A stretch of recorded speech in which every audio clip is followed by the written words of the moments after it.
From the Attention Era Media Studios in Milwaukee, Wisconsin, this is Two Up Front, presented by Three Lines Pub. I'm Baxter Colburn, and joining me remotely from his recovery room, better known as the comfort of his beautiful, wonderful house, it's Simon Provan, fresh off surgery. Simon, welcome back to the show, sir.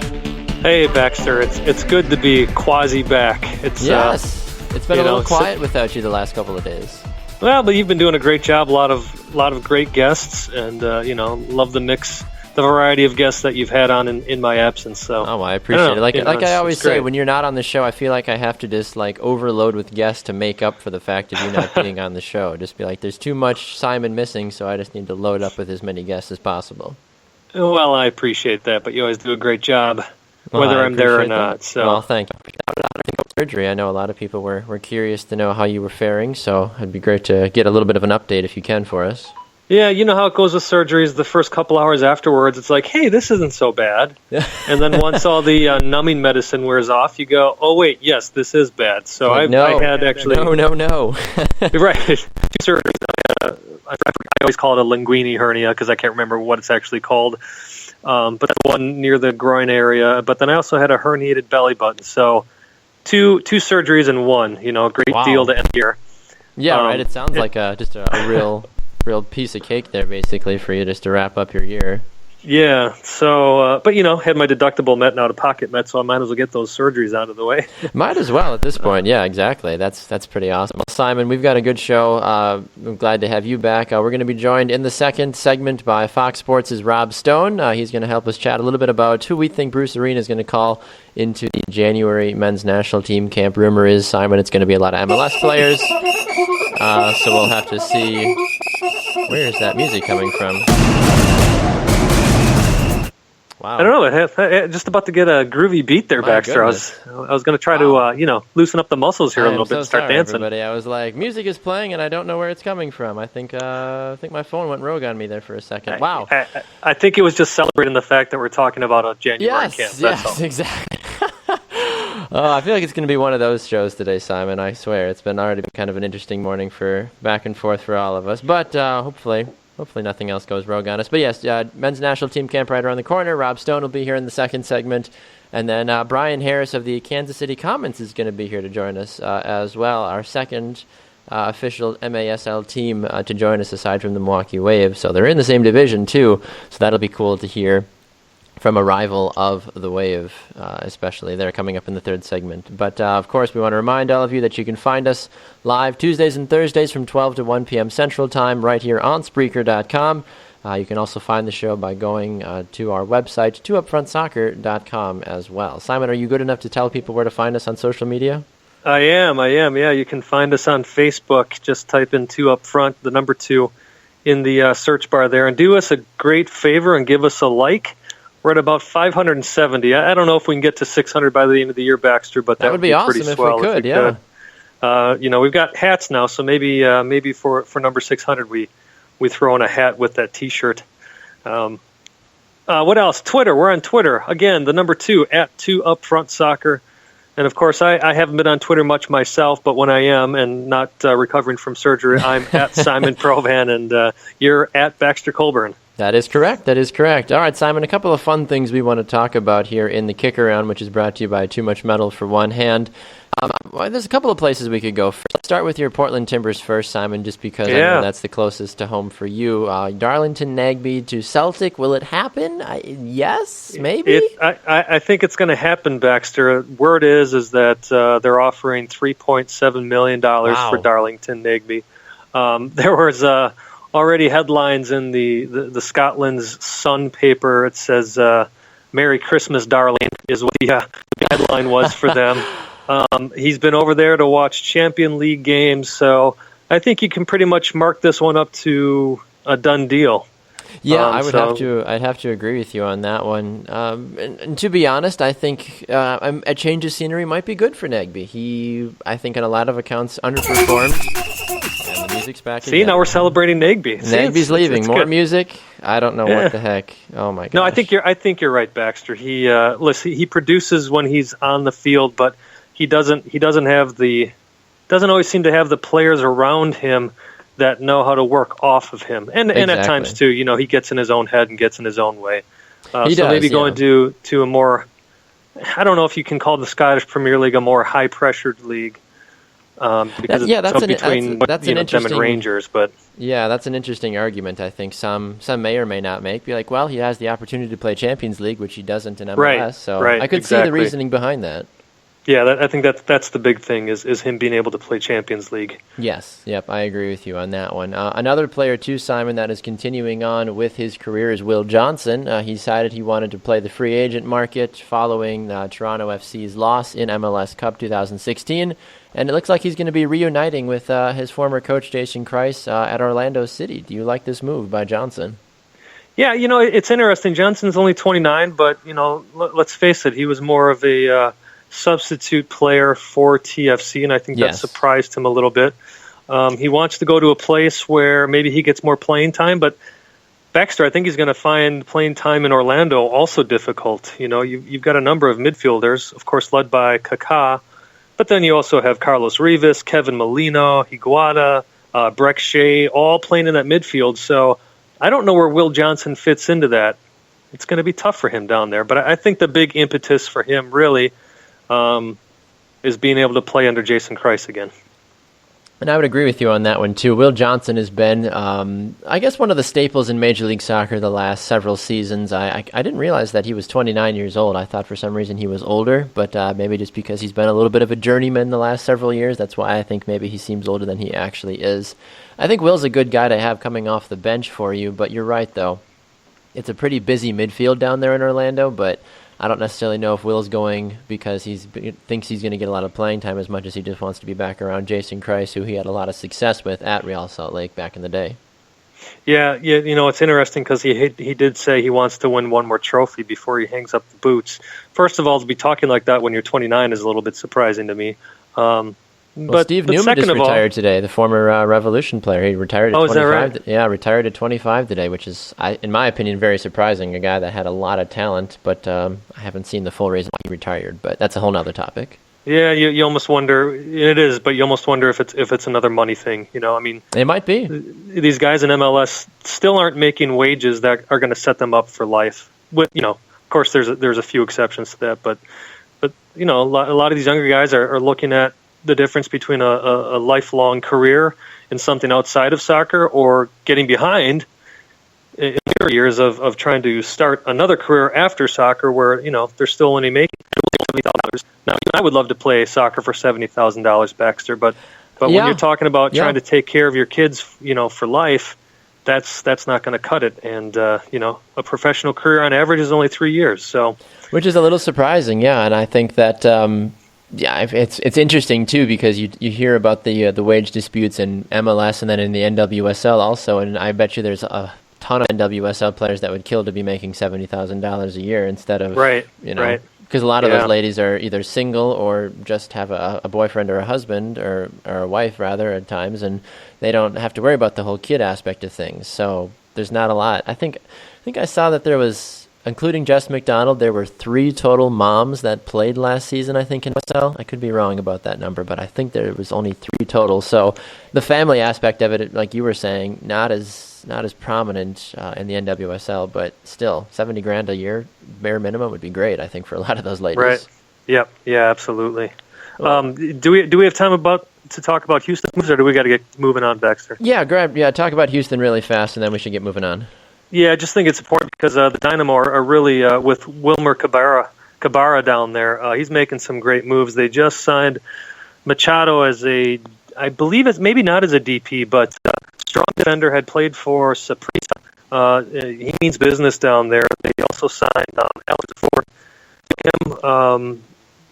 Possibly playing up there with Manautes, who had a wonderful season last year, especially when they started to play him in August. He's their Colombian DP, didn't do much in 2015, but his 2016 was really nice. Surprising, they are talking about bringing Cubo Torres back from his loan out with Cruz Azul. So you wonder under Cabrera, who Torres did play under at Chivas USA, you wonder if Wilmer can maybe get him a little more motivated than any of the other Houston coaches could. So Houston trying to do their best to not be the cellar dweller this upcoming season. Yes, yep, you're absolutely right about that one. It's going to be interesting. I think between the Houston and even the Dash as well, they just announced a couple of new signings recently. I can't think of how to pronounce the last name of the gal they just signed out of South Africa, but they just signed, arguably, from what I've seen on social media, the best South African player, basically. Yeah, well, she's a center back.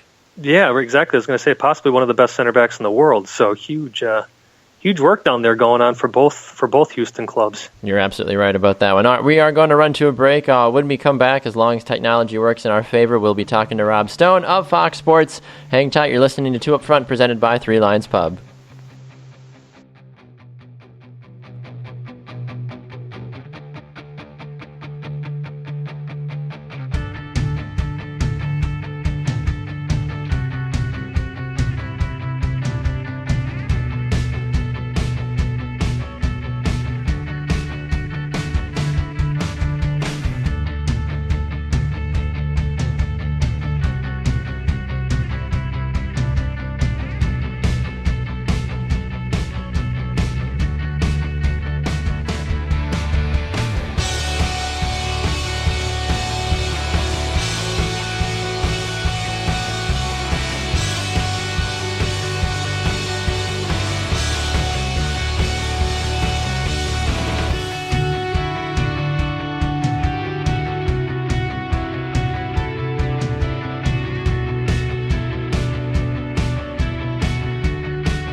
Welcome back to the Attention Era Media Studios here in Milwaukee, Wisconsin. I'm Baxter Colburn. And this is Simon Provan. All right, Simon Provan joining me remotely, not in the beautiful Attention Era Media Studios, but hopefully you'll be back here shortly at some point, recovering from hernia surgery. But you sound like you're doing pretty well, at least, Simon. But I know you're also an actor as well as a radio host, so you could be acting much better than you actually are. Well, and let's face it, Vicodin is a beautiful thing. It really is. From what I've heard, I mean, we've all seen the episodes of us as well too, so we know what Vicodin can do for you. But just don't go that crazy on us, Simon. Okay? Absolutely not. No problem. Awesome. All right. Well, we have our first guest joining us on the ShopFutsal.com call-in line. He is one of the many soccer analysts, but probably the most notable one over at Fox Sports 1 or Fox Sports as a whole. It's Rob Stone, and he joins us on the ShopFutsal.com call-in line. Rob, welcome back to Two Up Front, sir. Thanks, guys. Thanks for having me, and happy holidays. Thank you, Rob. Happy holidays to you as well, too. Some interesting buzz swarming around the world of U.S. soccer right now. Everybody wants to know who Bruce Arena is going to call into the January camp. Rumor has it it's going to be a lot of MLS players or guys in general that just haven't seen the national team either in a long time or for the first time. What have been your thoughts about some of the possible rumors of, Juan Agudelo, Sasha Klesch, and some of those other guys coming out about potential targets for Bruce Arena? Well, one of the things that a U.S. national team head coach needs to do is increase the pool depth. And when you have that first camp ever under your watch, at least in his second term, I think it's important to kind of set that tone that we are going to kind of throw our net wide and far and make sure we haven't missed anybody and make sure that if somebody deserves a second or third chance, that they are given a fair look and to see how they fit in with how Bruce Arena is going to run things as well. So I got no problems with bringing back an quote-unquote old talent like DeMarcus Beasley and bringing in some fresh young faces as well. I mean, that's what January camp has always been about. Find the guys that are available, the guys that have earned a call, the guys that need a look and a relook to see where they really kind of fit in big picture with qualifying, which fires back up in March. And that's the end-all, be-all, is to get to Russia. That's what Bruce was hired to do, to straighten out. And look, we've seen in every sport when there's a coaching change, some guys just don't work for other coaches and some guys do. And it's important for that coach to kind of find his guys and for him to push out his mentality and let the team and the base and the pool know what he's really looking for. So I expect a huge pool of players, and it's going to be tough because you want to be able to manage and identify everybody and how it's going on through camp. So I think there's going to be a lot of onus on his assistant coaches and the staff that he collects for that January camp. And my guess is that he's going to have a pretty heavy staff beyond just his normal assistant coaches that he's going to be grinding through the daily wear and tear of World Cup qualifying with. Yeah, Rob, he had mentioned in his Facebook Live, I guess you could call it presser that he did, he had mentioned Darlington Nagbe. Do you think that if Darlington ends up in Celtic, like the rumors are saying, do you think that changes things, at least for this camp for Darlington? Yeah, absolutely. I think particularly when guys are newbies to European clubs, you need to let them stay with their European club and let them train and let them get acclimated so they can have success on the club level because, more times than not, success at the club level, no matter where it is in the world, usually translates to the national team level. So you need to have your players taken care of on the club side so that they can represent the red, white, and blue to their fullest capacity. So if Darlington Nagbe does go to Celtic, and I'm not sure Portland really is in favor of that, then let him stay at Celtic and get comfortable for that month. If not, get his tail to Southern California and get ready for Bosnia and that second opponent before qualifying. Rob, I'm curious how many veterans we're going to see on this potential roster. I've been reading a couple of different articles from multiple sources, and the questions about guys like Chris Wondolowski, Nick Raimondo, Kyle Beckerman, et cetera, do those guys have a place on this January roster, or is it all about discovering, as you said, some of those hidden talents or guys we haven't seen in a long time?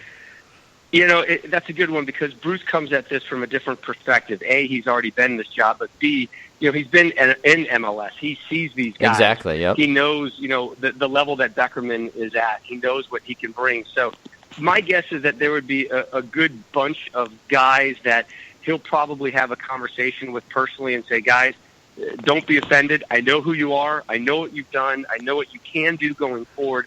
I just need to really look at these guys. Those names are the guys that kind of fall into that category in my mind. But, in the end, with any team, you're looking to rebuild. You're looking for growth, and you want to bring up some young kids that can make you better. But it's that balance right now after 2 losses in qualifying. We don't need to be better in 6 months. We need to be better by March. Exactly. So, there's a little bit more priority on these selections for the January camp. One other follow-up to that as well. Is there anybody that's really lingering right now that the U.S. needs to worry about capping so they don't, go somewhere else, basically? I don't think we have any of those issues, do we? That's always a kind of a constant conversation out there, and, the capping and the no capping. And, look, Jurgen Klinsmann, I feel, capped a lot of guys that haven't really done a whole lot for our national team, and we went well out of our way and did a lot of political work and a lot of paperwork behind the scenes to get a couple guys capped that really haven't done much. And that's also international soccer. Just because exactly. You're capped and you have great pedigree doesn't mean you're automatically going to be a superstar for your national team. So I think that's a fine line. And my guess is, look, Bruce has been in this game long enough. He's got a real good idea of who his guys are for the next year and a half. And he also knows where his holes are in his roster. Bruce Arena will give you his starting U.S. national team 11 right now without hesitating. And then he'll say, but if I can get this guy or Clint Dempsey is healthy, we're a little soft at this spot. I need to bring in this guy to take a look. The fact that DeMarcus Beasley is getting another call in fascinates me. And it tells you how weak we are at left back and certainly how weak Bruce Arena thought we were at left back under Jurgen Klinsmann. Yeah, follow up to that one, Rob. It's been a number of years where we keep talking about the left back position. I think since Steve Cherundolo perhaps played back there. What's the deal with that? Why is that always a problem spot? Yeah, it sounds like a Seinfeld episode, right? What is the deal with our left back position? And you're right. How difficult is it? I don't know. I guess I'm a little old school where I always felt like you can make a good left back. Like, hey, you know what? You're a pretty darn good midfielder. Just tweak these little elements of your game, and you're now our attacking left fullback. I don't understand. I don't understand the issues with it, and my guess is Bruce doesn't either. And he's probably sending a message to a lot of people saying, "Guys, DeMarcus Beasley can still play this role." Look, if he didn't think DeMarcus Beasley could play this role, or certainly be a wonderful attribute in the locker room going forward, he would not bother calling him into camp. I don't understand why we can't find a guy, and you know, a lot of people want to say Fabian Johnson is that guy, but then a lot of people want to see Fabian playing left midfield and getting a little bit more into the attack. So is left back really that hard of a position? Then there's another that's going to complain. Yeah, I was just going to say, Rob, is left back really just that hard of a position to play that we just can't find a person to stand out there for 90 minutes Apparently and not screw up? Is, right? I didn't think so growing up and playing through high school and college. You know, that's where I started in college my freshman year, and I think it was one of those situations where they looked at me and they said, "Look, the kid is good enough to be on the field, but he weighs 135 pounds. For the West, stick him out at left fullback. He's not going to kill us, and he may help us a couple times." So, I don't understand why we were having so many challenges at that position, because really that is not the centerpiece position that national teams are built around. Exactly. Yeah. Right through the spine. Right. You know, get your goalkeeper, get your center backs, get your central midfield, your forward stuff lined up, and then you work on the periphery outside. It's going to be a fascinating camp, and I've already really enjoyed the new Bruce Arena. You know, this little bit mellower, less sarcastic, more accommodating Bruce Arena, who I think has been kind of given a new lease on his coaching life. I think he was kind of burning the flame a little bit in LA, and he needed this boost, this change of scenery, this new direction to go into, and he has so much pride in this national program, and I've talked with him through the years about what had been going on through the coaching reigns once he left, and you know, he still cares deeply about this program because he really is kind of, you know, he's the godfather. He's the godfather in my eyes of the U.S. men's national team. I just watched Old School the other night. Yep. I think I'm just going to start calling him the godfather, but you know, he is. You know, he's on.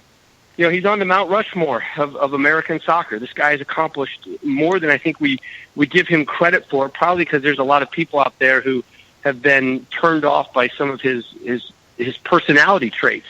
But what he's accomplished for this sport in our country is nothing short of remarkable. You're absolutely right about that one. Well, Rob, we have to unfortunately let you roll for time constraints, but we appreciate you taking the time to shed a little bit more light on the U.S. men's national team, and we hope to do it again with you soon.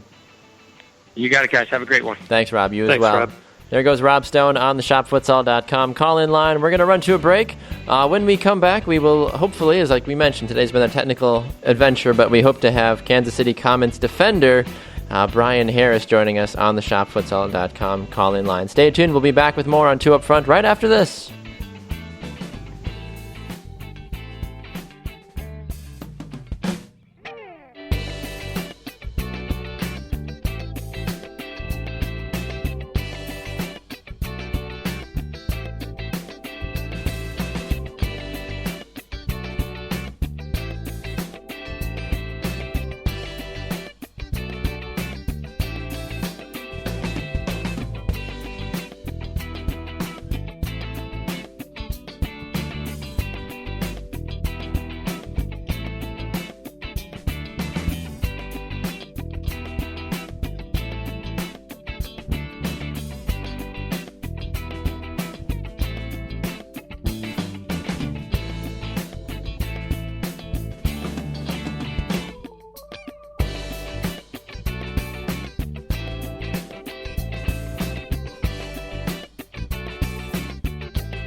Welcome back to Two Up Front, presented by Three Lions Pub from the Attention Era Media Studios. I am Baxter Colburn. And this is Simon Provan. All right, Simon Provan, as we roll along with the show, we want to, of course, take a moment to remind everybody that they can find us most Tuesdays and Thursdays live from 12 to 1 p.m. Central Time. We haven't nailed down our Christmas schedule yet, Simon, in terms of our New Year's. I think we're gonna be on the air next week, but then we're gonna take a week off. I think that's what we talked about. I'm not 100% sure. I'm not either. I thought it was the other way around, but that's what happens when half of the show is in surgery. Exactly. We stay tuned to social media, Facebook and Twitter pages for the official announcement, whatever we decide to end up doing, and we'll make sure to get all the latest and greatest Two Up Frontness to you as soon as we can. We're playing the waiting game right now with Brian Harris from the Kansas City Comets, so while we wait for him, Lord willing, he will be able to give us a call shortly. We do want to check in on the MASL. We don't talk about it a whole lot on the show, but when we do, we focus mostly on the Milwaukee Wave. They find themselves in fourth place in the Central Division right now, Simon, at 4-5, a -1 goal difference. But it's always interesting to look at the goal difference for these teams because Kansas City's got a +20 goal difference right now, and Milwaukee's got a -1, but they're only a win away from each other, basically, or 2 wins, basically, at the same time. Right. Well, I think what's the most amazing storyline so far this season, Baxter, was either the game against Chicago or the game against St. Louis. Again, pardon me for being out of the soccer news for a little bit here, but Ian Bennett had 7 goals in one game. Unbelievable. Recently for the Milwaukee Wave. Of course, we've had Ian on the show before too. Pretty amazing. Whether and we know the indoor game there's a lot more goals, but still, for one player to score 7 goals like that is the surprise of the season has actually been some of our good friends over at Cedar Rapids, the Cedar Rapids Rampage. You've got Everton, the head player or head coach / player, really doing a great job out there. Every time I check in on them, it seems like they've won another game. So, got to give an early congratulations to that new club. Doing a lot of damage in the MASL. You're absolutely right about that. Yeah, it's been a pleasure to just keep an eye on them throughout the season, and I think sometimes people forget that Cedar Rapids is a newer team based off of how well they have been actually doing as well too. I wanted to go back to your Ian Bennett point there for a second, Simon. He's got 23 goals this season. That's absolutely incredible. 4 assists from him. Max Ferdinand, 9 goals, 14 assists to lead the Wave in the assist categories. But Milwaukee, as we heard from Coach Giuliano Oliviero before the season and right when the season began too, they're trying to win now. They're not trying to rebuild. You heard Coach Giuliano. He's pretty frustrated. He's like, look, we have the team to do it. We just need to actually execute and win the games. Yeah, you do wonder. I mean, it's surprising that they are sitting there in fourth. Excuse me. I believe they've lost to Cedar Rapids twice this season too. They have, yes. And Cedar Rapids, I failed to mention this. They're in first place. They've only had 2 losses on the year, Baxter. Unbelievable. But when you have the type of talent you do in Milwaukee, it is surprising to not only see them struggling a bit, but sitting at 4-5, especially considering you've got a lot of Canadian indoor national team players or futsal players on this team. So you wouldn't think that gelling would be too difficult for these guys. Now, what I may mark it up to is that futsal without the boards and, of course, indoor with the boards, they really are 2 different games. Back in the days when my brothers were playing professionally, indoor soccer was still really where all the best American players went to play, with those, the few exceptions of the guys always on the national team. But the indoor game was the place to be. And there's still some players, there's a lot of players, obviously, in this league that know how to use those walls. And if you're not used to that, those walls end up acting as a 6th or 7th player on the field for you. You're right, and I think that's why Ian Bennett has had so much success this season. I mean, he's the overall leader in the MASL with 10 power play goals, and he finds himself actually in 3rd place for overall goals. There's 2 different guys, Christian Gutierrez and Frank Tayu, that have 27 and 26 goals respectively above Bennett. What I did find interesting too, Simon, as much success as Cedar Rapids has had this season, their leading goal scorer only has 12 goals this season. Well, I think that speaks to how good of a team they actually are, though, Baxter, that they don't have that one player that they depend on. They get goals from all over the place, whereas unlike the Wave, if you shut down Ian Bennett, you shut down the Milwaukee Wave. It's true. Where the Cedar Rapids Rampage, for lack of a better term, you can replace who's ever scoring the goals. I'm just looking here at the goals. Yeah, you've got Gordy Gerson with 12, Everton Mariah with 9, Jonathan Santos with 3, Pablo da Silva with 3. I mean, you go down the list, you got almost every player on this team has a goal. Yeah. So that just speaks to the ability of the Rapids to spread the goals around so that if one guy is having a tough time in the game, other guys can step up. Yeah, you're absolutely right about that one, too. I mean, this is a team that has a +9 goal difference. They're averaging about 6 goals for a game and only 5 goals against, which in the indoor game, 5 goals against is actually not too bad, to my knowledge. Correct. Yeah, no, that's absolutely true. Yeah, it's always interesting to see, how different the leagues are. I think the MASL is kind of the forgotten league to an extent in American soccer. So many people are focused on MLS and NWSL and even the younger leagues like the USL and the NPSL, that people forget that there is a very thriving indoor professional league that a lot of people actually really like. Yeah, no, it's true. I think a lot of it is just a matter of taste. Exactly. Just like in any sport, you have your purists that they don't want to see. They don't want to see this indoor game. Now, I grew up with it, so I still enjoy watching it. I mostly enjoy playing it, but it is a different game. Obviously, it's a lot faster than the outdoor game, but still for those casual fans who don't really get soccer, it's a cool thing for them to go out and see. At least they're watching some form of soccer being played, is the way I look at it. Exactly, and I think that really is the big thing at the end of the day. All right, well, we have to run to another break, Simon, but when we come back, I actually do want to get your thoughts about Alex Morgan moving over to Lyon in France and how some people have said it's a good thing for NWSL and other people saying that it's an awful thing. So I actually want to get your thoughts about it when we come back. Sound good? Sounds great. All right, we're going to run to a break. It's 2 Up Front, presented by Three Lions Pub. Stay tuned for more.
Welcome back to the Attention Era Media Studios. It's 2 Up Front, presented by Three Lions Pub. I am Baxter Colburn.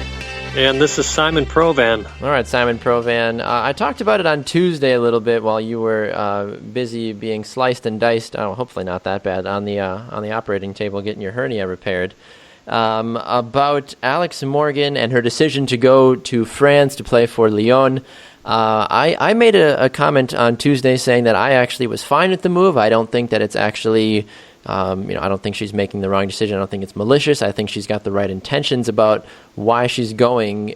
But, people are forgetting that she's coming back, too, I think, to an extent. They see the move, and then they don't read the fine print, and they're like, will return in 6 months. I think people are losing their minds a little bit about this more than they need to. But I'm curious to get your thoughts about this move by Morgan at this point in her career. I think the most surprising thing is just a few months ago she was talking about how she's not going to move to Lyon. Her and her husband are happy down there. Of course, her husband with the Atlantic team. But, it's not unusual to see sports figures saying, I'm cool with where I'm at. Nick Saban's a great example. I am not leaving the Miami Dolphins for Alabama. And then a week later, he's in Alabama. And it's worked out well for him, though. I do think, right, yeah. And I think this will work out well for Alex Morgan as well. Just reading articles, Baxter, and trying to look through everything that she's saying, I do take her at surface that this really is about stretching her game. look, the U.S. women's national team had a very disappointing Olympics. And Agreed. the right way to change that is to say, how can each individual player make themselves better for the team? I think this is going to help her a great deal. And it's not like she's permanent. Everybody's saying she's leaving the NWSL. You said it yourself. She's coming back, I believe, in June to she's going to be back in 6 months. She's going to have a vast majority of the NWSL season to still play. To make the comparison, and I know some folks are going to probably think this is ridiculous, but Alex Morgan is basically doing what a vast majority of the NWSL is doing in the W League right now. That's all she's really doing. Right. Yeah, the only difference there is that she won't be back for the start of the season, and but here's the thing: is the CBA for the U.S. Women's National Team is coming up. The negotiations. Yep. Well, you could say they've been negotiating this for quite a while now, but those are coming up, and until that's figured out, I was reading on Yahoo Sports, so I got to make sure I give credit to those who deserve it. Reading on Yahoo Sports about how the women who play in the NWSL that are part of the national team, their contract obviously is with both entities, and they're expected to play the full season in the NWSL. Mm-hmm. Well, as long as there actually isn't a contract legally between the U.S. women's team and U.S. Soccer, these women can do what they want. So I think she's seeing this as a window of opportunity that she's going to take advantage of. On top of that, Baxter, again from Yahoo Sports, Megan Rapinoe, when she played over there, she was making $14,000 a month. Now, if you're Alex Morgan and you're looking at that kind of money, you say yes to it. I've got no problem with that. Yeah, I completely agree. I don't exactly remember what I said on Tuesday, but I said something along the same lines of that. But then I was also kind of going after it because of the issues we've had at the World Cup, as you mentioned as well, or not the World Cup, but the Olympics this last year, is Alex Morgan is still one of the marquee players that we have in women's soccer. And if she is not being pushed to the highest level, it's going to carry over to the national team. And I think by her going to Lyon for 6 months is not only going to make her a better player, but then when she comes back and plays with the national team and the NWSL, she's going to make everybody around her significantly a much better player. Right. And looking at this as far as fans being concerned, I get that. But the one entity that needs to be extremely concerned is the NWSL. Everybody gets it. They can't start paying players like we were talking about before, $70,000 as a minimum salary. They'd go bankrupt. They'd go under. But still, if you're looking at the maximum salary for a non-U.S. national team player in the NWSL, I think now is $37,000, $38,000. Alex Morgan can go and make that in 3 months now. Yeah, Lyon. Exactly. So you don't turn that down. But the reason the NWSL has got to be worried about this is if more and more players look at this and go, wait, I can make more money in France. I can make more money in England. I can make more money possibly in Australia. That's probably not true, but I'm just pulling countries out of my head. Yes, yeah. That I know that have decent leagues.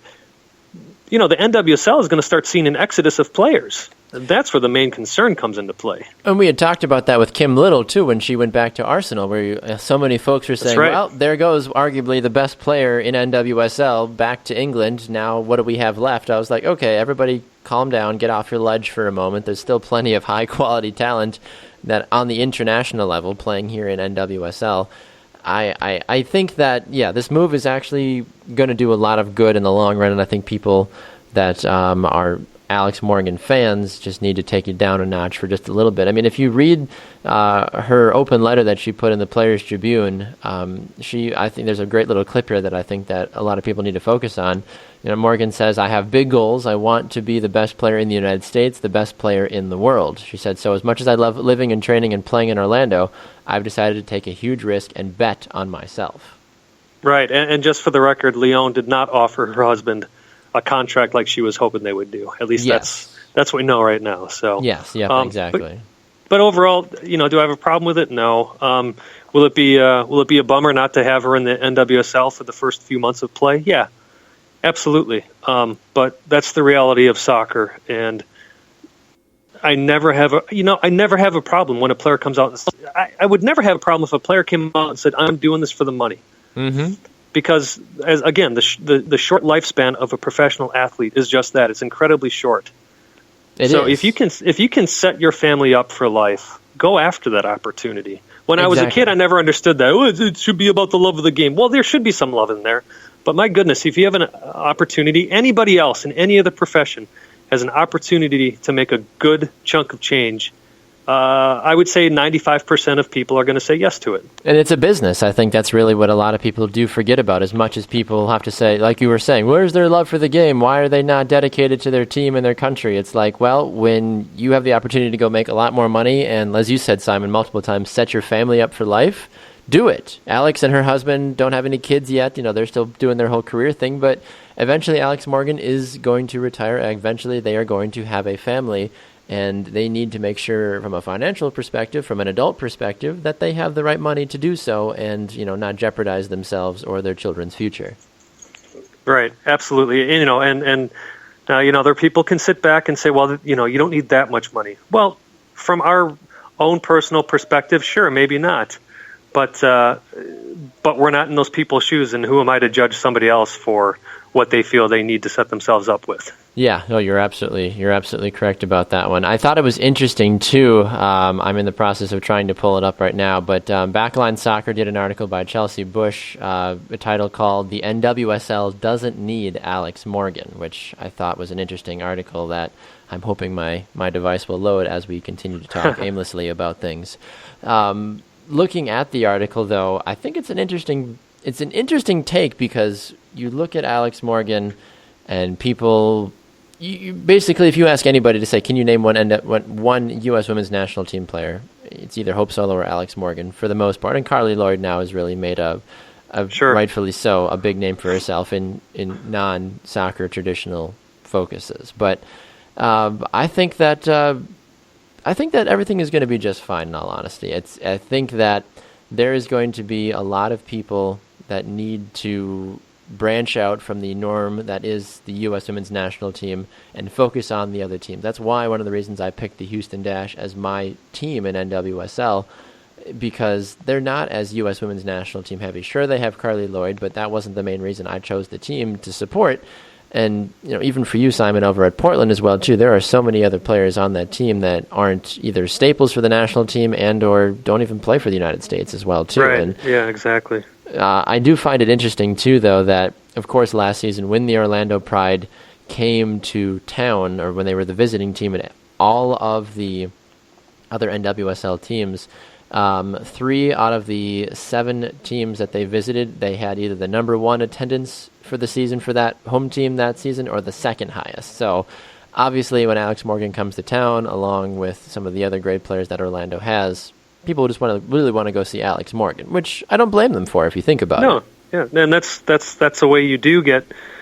That is one of the ways you create fans of your local team. They finally come out and see the product and go, "Hey, you know what? That was a good time. Let's go back next week." I mean, that's part of the David Beckham effect that he had. Yeah. And of course, communities got upset in that first year when he was either injured or decided to go off and play with who was it, AC Milan. Yep. That now he's not showing up to games. People were really upset about that, but they at least got out to the games. And now you look at the attendance figures in MLS, and they're averaging over 21,000 fans. Exactly. That all started with David Beckham. Yeah, and I would have to agree with you on that one. I think people need to realize that, yes, the names, of course, are important, but how many soccer fans, lifelong soccer fans, are still around after their favorite players retired or stopped? If I would have stopped liking soccer after Taylor Twellman retired, who was my favorite player, I wouldn't be sitting here talking to you right now, Simon. That's just kind of the nature of it. If people were so focused on the teams or the players specifically, look at the product as a whole. Players are going to come and go, as it is with everything that happens in life. But if you look at the whole product instead of just that one specific player, you realize that, this is actually something that I can get behind, and you support, and you grow with the team. I mean, how many, for instance, for the Green Bay Packers for the NFL, how many Packer fans would still be around if they were like, I'm only going to be a Packer fan as long as Bart Starr or Brett Favre is the quarterback? It would be totally different now that Packers would have never survived the 70s and 80s and early 90s. Exactly. Yep. Exactly. So it's always interesting to see that people are like, I really only support the team for this player. It's like, well, then you need to kind of check your priorities, in all honesty. So yeah. Yep. All right, Simon, let's run to another break. We will maybe look at some MLS stuff a little bit more when we come back. I'm curious to get your thoughts about that 94th minute Liverpool dagger against your beloved Everton as well, too. Got to bring that up. I'm sorry. I'm curious. So we'll talk about that and wrap things up as well after this. You're listening to Two Up Front, presented by Three Lions Pub. Stay with us.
Welcome back in the studio. It is Two Up Front, presented by Three Lions Pub. I'm Baxter Colburn. And this is Simon Provan. All right, Simon Provan. I didn't mean to reopen your scars there from your hernia by talking about the Liverpool dagger at the last moment. But a 1-0 victory for Liverpool over Everton this last week in the 94th minute by Mane.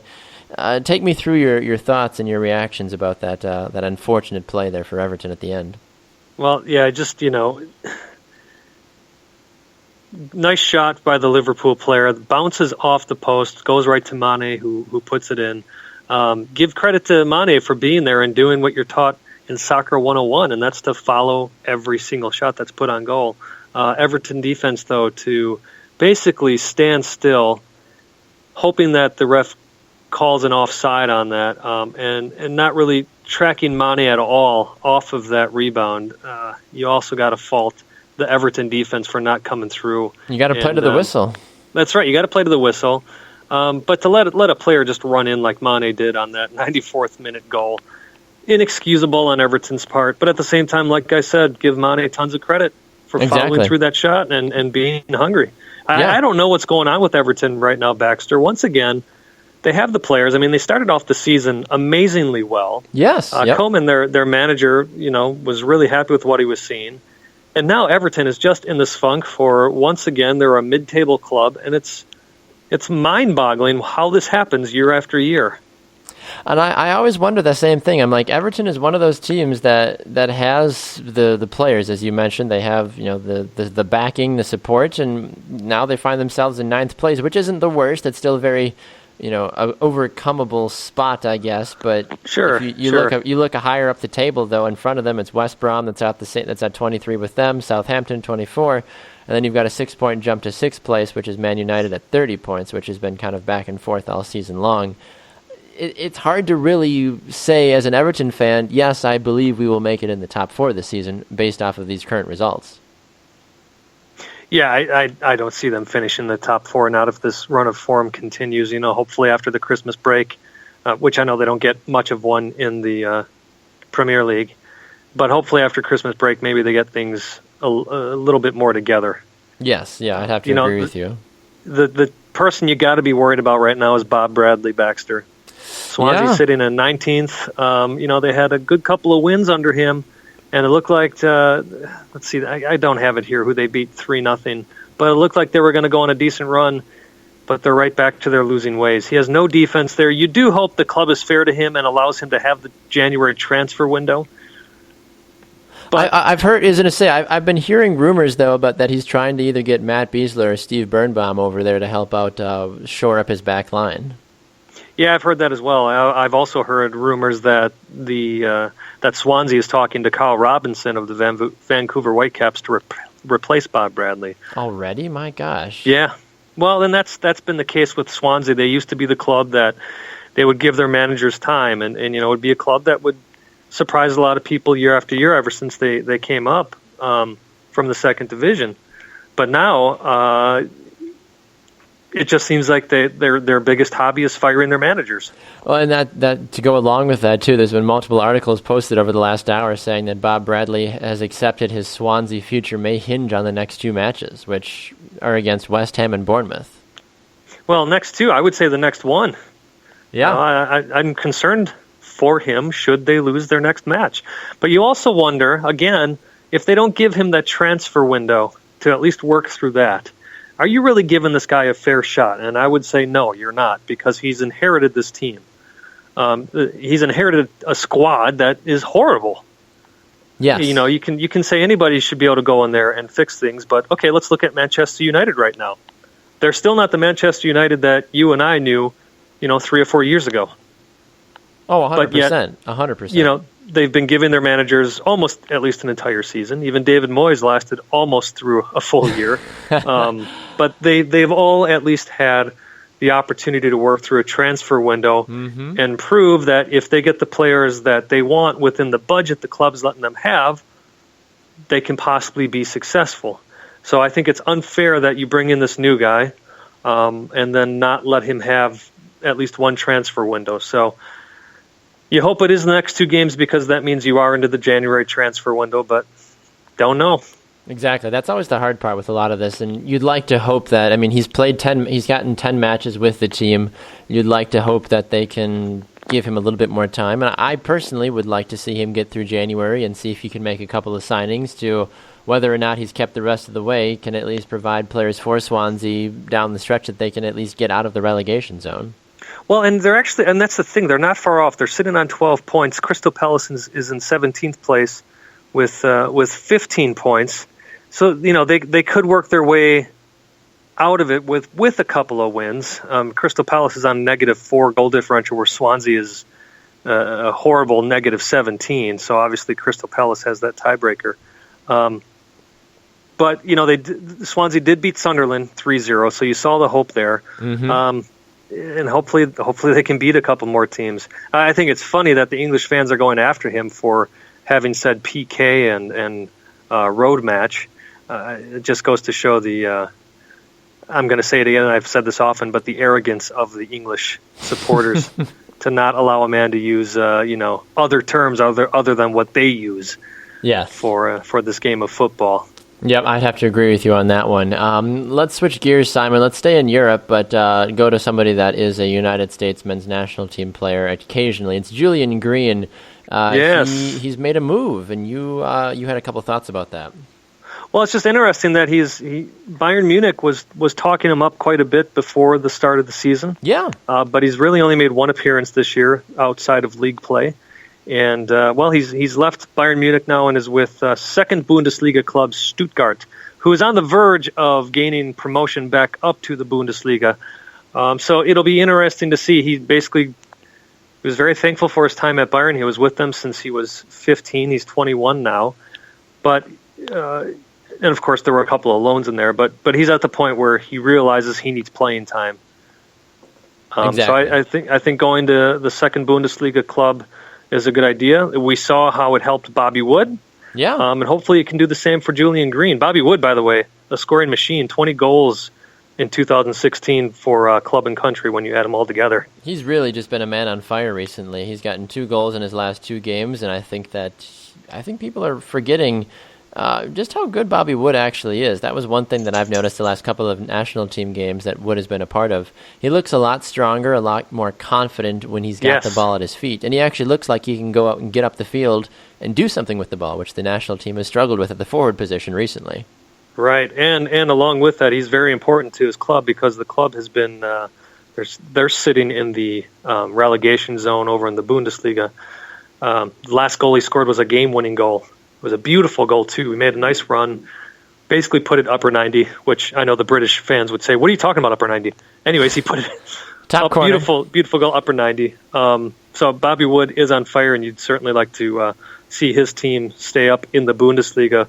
But back to Julian Green, I'm interested to see if he gets playing time with Stuttgart and if that perhaps revives him coming back to the U.S. national team and all. That would be one of my big questions for Bruce Arena. Are you going to look at players in lower leagues like Klinsmann did, or as part of your criteria they got to be whatever country they're in, they got to be in the top league? Now, knowing Bruce Arena's time, especially back in 2002, he had plenty of players that played in the championship in England, not necessarily in the Premier League. Yes. So I think Bruce isn't going to look at the second divisions and say, no, I'm not going to look at these players. But I do know from his time with the U.S. national team, especially in 2006, he was looking more for those players to be able to play in the top leagues in whatever country they were in. Yeah, no, I agree with you on that one too. It'll be curious to see what this move does for Julian Green on a national team level, who hasn't really. He was able to come back and score 2 goals in some of Klinsmann's last few games there, basically before he was let go. I think Julian Green is still a young forward that has a lot to offer, but he just needs to be put in a position to really showcase his abilities. And when he's now put at the second division team, maybe that is a team that allows him to be more of a focal point, where at Bayern Munich, you're trying to combat with guys that make $100 million a year. Right, yeah, exactly. And that's the thing. You just want to see if Julian Green can live up to the hype that he had coming in and for the fight that Klinsmann gave to get him capped for the U.S. national team. I mean, obviously, Lowe was looking at him for the German national team, so there does have to be something there. You'd like to think so, yeah. And we know that Jurgi Lowe is a guy that is not a stranger to recruiting and developing young players into superstars like Thomas Muller, just for an example. Yeah, absolutely. So, but again, we're talking about, what was that now? When was the World Cup? 3 years ago? Almost, 3 years. yeah. 3 years is a long time when you're talking professional sports and development. Exactly. I completely agree with you on that one. One other final note I think we should talk about, Simon, briefly is the Chicago Fire. Nemanja Nikolic from Liga Warsaw will be their new DP, according to multiple sources. The Chicago Fire last season just absolutely woeful, but an opportunity to hopefully turn the tables with this 28-year-old Hungarian that has scored several goals, here and there. No, he's scored a lot of goals over the last 41 goals in 56 games in league play. That's an astounding goal-scoring rate, Baxter. Incredible. And to have David Akam in the midfield feeding Nemanja Nikolic the ball, I think that brings, if you're a Fire fan, I think you're sitting back going, finally, we brought in somebody that can score goals and somebody who apparently really wants to be in Chicago. So I think this is a great move for Chicago. I think it shows Paunovic is serious about turning this club around. And I really think that this is going to be a very exciting player to watch. I think so, too, and I think that the fact that they got him in his prime, he's only 28 years old, he's on the right side of 30, as people might say, is only going to do better. It's a 3-year contract as well for him. And sometimes that first season for those DP players sometimes is telling, sometimes is not, but giving him 3 years I think is going to be plenty of time for him to get the full grasp of what MLS actually is. Well, and on top of that, he's a Hungarian national team player, so he knows his stuff. He's not just a great club player; he's a good international player as well. Exactly, I completely agree with you on that one as well. All right, Simon, as we wrap up the show, any final thoughts at all for us today, sir? Just want to wish everybody a very Merry Christmas. All right. Well, Merry Christmas to you, Simon. It's been a fun 2016, and I look forward to seeing what 2017 has in store for us. Absolutely, Baxter. All right, Merry Christmas to you, Simon, and all of your family. Merry Christmas to all of you, 2 Up Front listeners as well. And stay tuned to our Facebook and Twitter pages. We'll give you the official updates of what we're going to do for our broadcast schedule the next 2 weeks. Regardless, though, you can always catch us on demand by going to our website, 2upfrontsoccer.com. If you want to get through the holidays and listen to some great soccer talk, that's the best way to do it. For Simon Provan, I'm Baxter Colburn. Merry Christmas from all of us. With our manager being the one above, we are 2 Up Front.